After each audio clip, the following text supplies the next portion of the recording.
Hello, my name is Rachel McDonald, and today we will be discussing considerations for ELL evaluation, including how dialect impacts oral assessment, the available interventions available for English language learning students, and over as well as under identification of English language learning students in special education. First, I will discuss how dialect impacts oral assessment. The first thing that needs to be done when working with any child is to determine their primary language.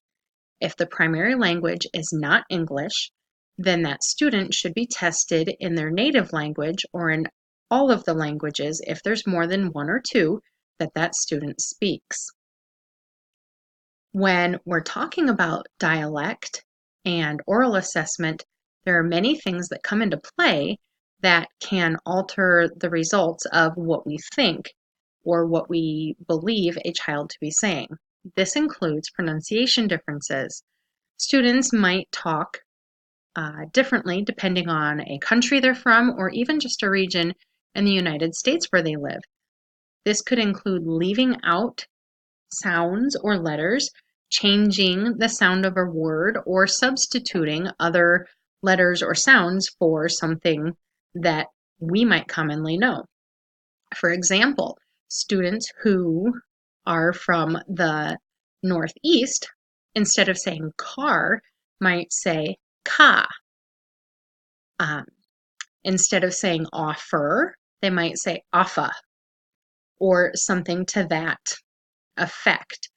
Vocabulary differences can create a lot of confusion as well. If I say the word switch, the first thing that comes to mind is to change something. But if you're talking to someone from the South, they might consider the word switch to mean a branch. So we need to be careful in the vocabulary that we use, also in the order that we say things.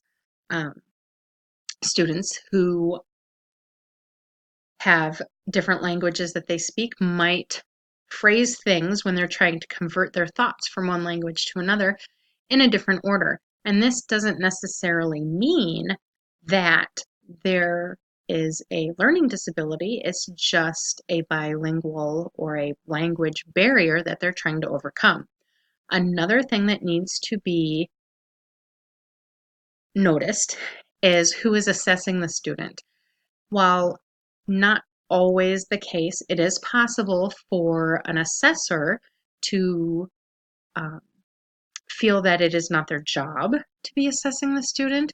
So there might be hostile feelings about this, or about, as bad as it is to think about that general population, whatever it may be in general. So it's important that the person who will be assessing a student is unbiased in any way, shape, or form. If need be, an interpreter should be used. Is an interpreter being used? Students may need clarification on the meaning of a word. They might need clarification on what is being asked of them.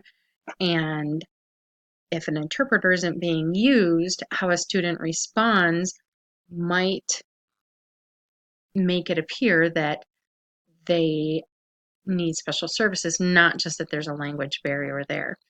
Another thing to consider is the form of assessment being used. What is the age of the student? Is the assessment appropriate for that age? Do they understand what is being asked of them? Are the directions easily understandable? Can they repeat back to you what you are asking them to provide to them? And what environment are you assessing them in? Because if you are used to speaking with somebody one-on-one in a quiet environment, and then you're put into a classroom with 20 other kids your age, and there's a lot of noise and confusion, that could hinder your ability to speak with your teacher and to think that you can get your points across clearly. So there are a lot of things that really need to be considered and that play into how dialect impacts oral assessment. Next, we'll look at available interventions for English language learning students. The first and most important, I believe, is using testing in their native language. If a student doesn't understand the language, they're not going to be able to answer the questions. They're not going to be able to answer them accurately. And you might as well not even give them a test or assess them in any way, shape, or form because they're not going to understand. They'll have no idea of what is being asked of them. So it's important to test in their native language. Yes, assess their skills for the English language for where they're at now. Test them in their native language. If they speak more than 2 languages, make sure that you're testing them in every language so that you can get a grasp on where they stand in every area based on the languages that they can speak. If you have the availability, use an interpreter because there might be, as I had said, the difference in what I think a word means um, might be completely different than what you think.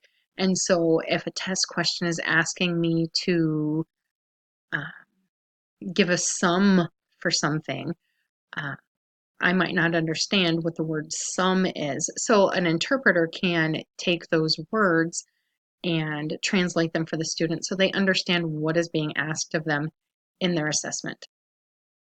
Oh gosh, bilingual education, if possible. And there are not as many schools that do this as there used to be. Um, my father actually told me how when he lived out on the West Coast in California that there was a lot of bilingual education in the school system. But they're shifting away from that and kind of going to the English first mentality. Bilingual education is difficult in that you have to have enough teachers to be able to support the education and the the assessments and just the curriculum of day-to-day interactions and being able to serve all the students. And if you can have a bilingual classroom for Spanish, then what about the children who speak Japanese or the children who maybe Laotian or Korean? You can't do for one and not for the others. So I can see why that's being moved away from, but if available, that would be an easy solution to help students achieve their best. Another thing that is much more attainable is to be very conscious of your classroom seating arrangement.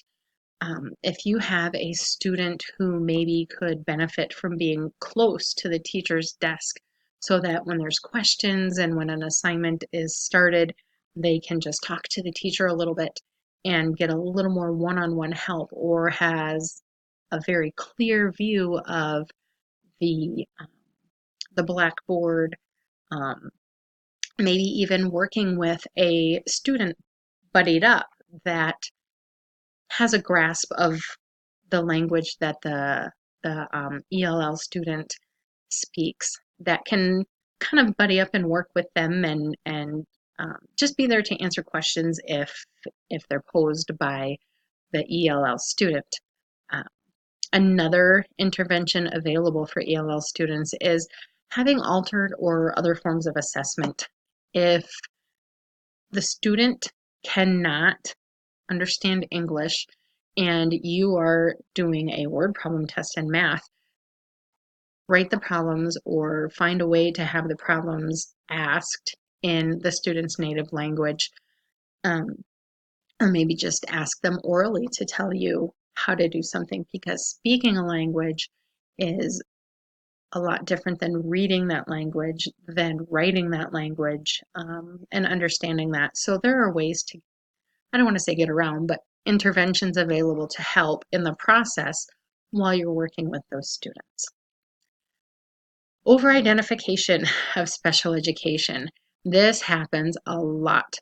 And it's because the characteristics of students who have language barriers are similar to those of students who require special education. Um, the language barrier that a student has can easily be misdiagnosed as a disability if it's not known that the student has this language barrier. If an older student or a younger, sibling has a better grasp on the English language, then it would be easy to think that, or just assume that every student within that family is going to have a grasp on the English language, and then something can go wrong, and you just don't know. Um, so the language barrier can definitely be considered um, a misdiagnosis for a disability.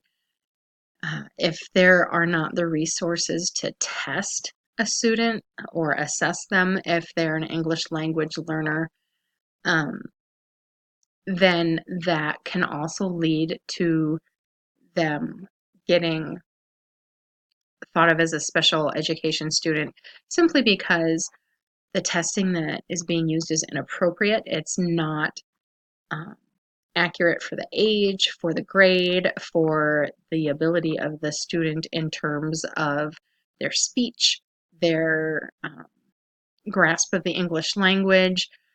And sometimes, even when the testing or assessment is available in a native language, those resources might not be appropriate either because they could be outdated. They could be like we might have old English.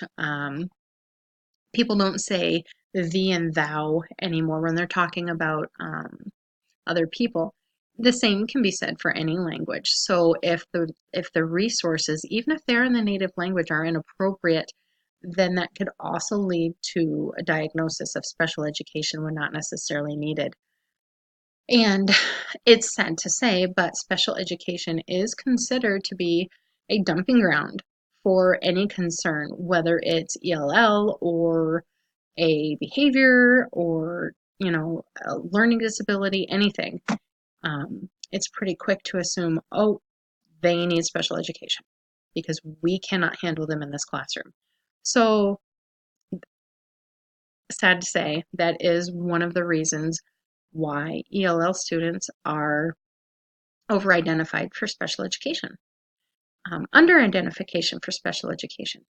Again, the characteristics for students with language barriers are similar to those who do need special education services, and it could be easy for a teacher to think, oh, well, this is just the language barrier, not an actual need for special education. Um, if the student is still acquiring their English language, then they might think that they're just going to keep going and they're going to just, ride it out, and that they need to let it go for a while to see if they can get a better grasp and then do better. And the student might actually need special education services at that time. Referrals can actually be discouraged. One of the presentations we watched shared information about the fact that uh, informally teachers might be encouraged to wait 2 to 3 years before referring a student for special education services after they have been flagged as maybe needing that. And it's also believed, untruthfully, that ELL students can't receive ELL services and special education at the same time. That's completely not true because students have needs. Um, they can need help with their language and have a learning disability or some other need at the same time. Also, the lack of bilingual special education teachers, just if they can't understand the students, then they can't recommend them. for special education, which can be